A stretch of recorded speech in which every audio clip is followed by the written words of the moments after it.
करवा चौथ व्रत कथा। बहुत समय पहले की बात है। इंद्रप्रस्थपुर नगर में वेदशर्मा नाम का एक ब्राह्मण रहता था। वेदशर्मा का विवाह लीलावती से हुआ था और उसके 7 महान पुत्र और एक बुद्धिमान पुत्री थी जिसका नाम वीरवती था। 7 भाइयों की इकलौती बहन होने के कारण उसे न केवल उसके माता पिता बल्कि उसके भाई भी बहुत लाड़ प्यार करते थे। जब वह बड़ी हो गई तो उसका विवाह एक योग्य ब्राह्मण लड़के से कर दिया गया। विवाह के बाद जब वीरवती अपने माता पिता के साथ थी तो उसने अपनी भाभियों के साथ अपने पति की लंबी उम्र के लिए करवा चौथ का व्रत रखा। करवा चौथ के व्रत के दौरान वीरवती भूख सहन नहीं कर सकी।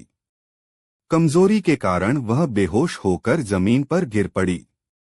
सभी भाई अपनी प्यारी बहन की दयनीय स्थिति को सहन नहीं कर सके। वे जानते थे कि वीरवती पतिव्रता है और जब तक वह चांद नहीं देख लेती तब तक वह भोजन नहीं करेगी, चाहे इसके लिए उसे अपनी जान ही क्यों न देनी पड़े। सभी भाइयों ने मिलकर बहन का व्रत तुड़वाने के लिए एक योजना बनाई। एक भाई छलनी और दीपक लेकर दूर वट वृक्ष पर चढ़ गया। जब वीरवती को होश आया तो बाकी भाइयों ने उसे बताया कि चांद निकल आया है और उसे चांद देखने के लिए छत पर ले आए। वीरवती ने दूर वट वृक्ष पर छलनी के पीछे दीपक देखा और उसे विश्वास हो गया कि पेड़ की झाड़ियों के पीछे चांद निकल आया है। अपनी भूख मिटाने के लिए उसने तुरंत दीपक को अर्घ्य दिया और व्रत तोड़ दिया। जब वीरवती ने भोजन करना शुरू किया तो उसे कई तरह के अपशकुन मिले। पहले निवाले में उसे बाल मिला, दूसरे निवाले में उसे छींक आई और तीसरे निवाले में उसे अपने ससुराल वालों से निमंत्रण मिला।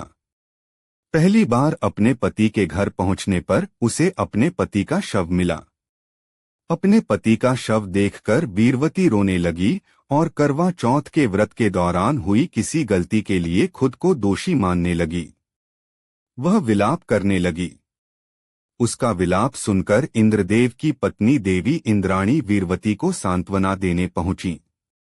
वीरावती ने इंद्राणी से पूछा कि करवा चौथ के दिन उसे ऐसा क्यों मिला और अपने पति को जीवित करने की भीख मांगी। वीरावती के पश्चाताप को देखकर देवी इंद्राणी ने उसे बताया कि उसने चंद्रमा को अर्घ दिए बिना व्रत तोड़ दिया और इस कारण उसके पति की असामयिक मृत्यु हो गई।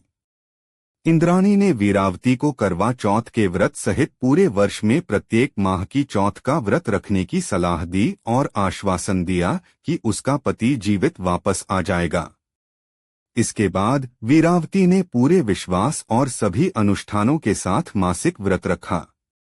अंततः उन व्रतों के पुण्य के कारण वीरावती को उसका पति वापस मिल गया, जिसके बाद हर साल महिलाएं अपने पति की लंबी उम्र के लिए ये व्रत रखती हैं।